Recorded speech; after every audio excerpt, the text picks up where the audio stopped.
తెలంగాణకు భారీగా పెట్టుబడులు తీసుకురావటమే లక్ష్యంగా అమెరికా దక్షిణ కొరియా పర్యటన కొనసాగిందని ఐటీ మంత్రి శ్రీధర్ బాబు చెప్పారు. పలు కంపెనీలతో పెట్టుబడుల ఒప్పందాలు చేసుకున్నామని తెలియజేశారు. మొత్తం 19 కంపెనీలతో ఎంఓయూలు కుదుర్చుకున్నట్లుగా వెల్లడించారు. ఈ పర్యటనలో రాష్ట్రానికి 31,500 కోట్ల పెట్టుబడులు తీసుకొచ్చామని స్పష్టం చేశారు. తెలంగాణ రాష్ట్రంలో మరి స్టాన్ఫోర్డ్ యూనివర్సిటీకి సంబంధించిన బయో డిజైన్ సెంటర్స్ని ఇక్కడ ఏర్పాటు చేయాలని మేము వారిని కోరటం జరిగింది.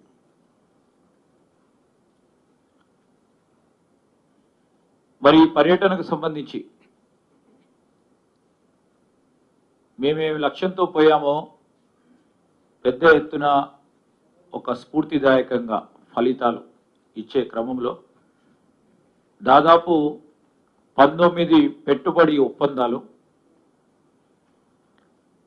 ఎంఓయూలు మేము చేసుకున్నాం. పూర్తి స్థాయిలో వీటి వల్ల 31,500 కోట్ల పెట్టుబడి, 30,750 కొత్త ఉద్యోగాలు వచ్చే క్రమంలో ఈ పెట్టుబడి ఒప్పందాలను ఎంఓయూలను చేసుకోవటం జరిగింది. గ్లోబల్ ఐటీలో ప్రసిద్ధిగాంచిన కాగ్నిజెంట్, అదేవిధంగా ఆర్సీఎం విస్తరణ ప్రణాళికలు కానీ ఈరోజు ఐటీ జీసీసీ స్పేస్లో హైదరాబాద్ని ఐటీ హబ్గా నిలబడే విధంగా వారు ముందుకు రావడం జరిగింది. మీరందరూ కూడా చూశారు. మేము ఏ విధంగానైతే ముఖ్యమంత్రి రేవంత్ రెడ్డి గారు మేము దావోస్కు సంబంధించి అంతర్జాతీయ మీటింగ్స్లో ఇదే కాగ్నిజెంట్కు సంబంధించిన సిఇఓ గారిని వారి కంపెనీ ప్రతినిధులతోని మీరు పెద్ద ఎత్తున ఇంకా మీ జీసీసీని ఎక్స్పాండ్ చేయాలని, తొందరలోనే పనులు మొదలు పెట్టాలని మేము వారిని కోరినాం. ఆ క్రమంలో వారు ఇచ్చిన మాట మేరకు ఇదే కాగ్నిజెంట్ సాఫ్ట్వేర్ కంపెనీ వారు 5 నెలల కాలహయంలో పెద్ద ఎత్తున వారు ముందుకు నిలబడి మేము ఇచ్చిన మాట మేరకు వారు అడిగినప్పుడు అందించిన సహకారం వల్ల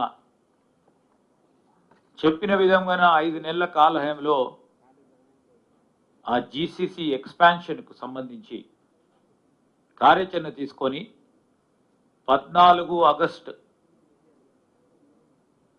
జీసీసీ విస్తరణ కూడా చేయటం జరిగింది. వారి ఎక్స్పర్టీస్ని తీసుకొని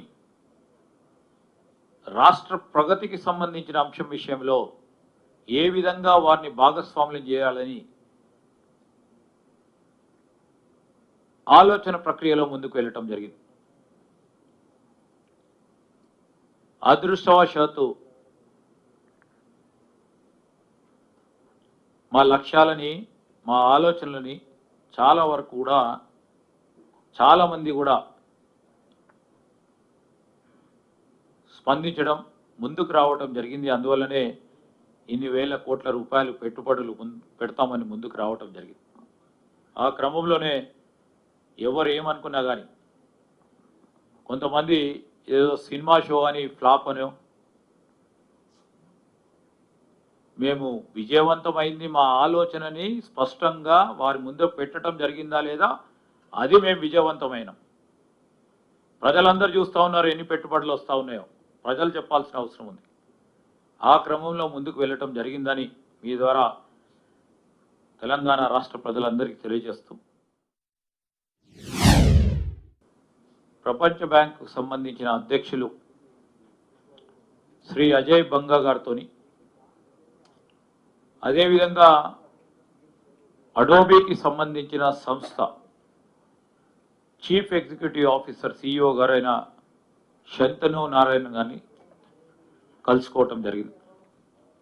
వారితోని ఈరోజు ప్రభుత్వానికి సంబంధించిన ఫ్లాగ్షిప్ ప్రోగ్రామ్స్ ప్రాజెక్టులు, ముఖ్యంగా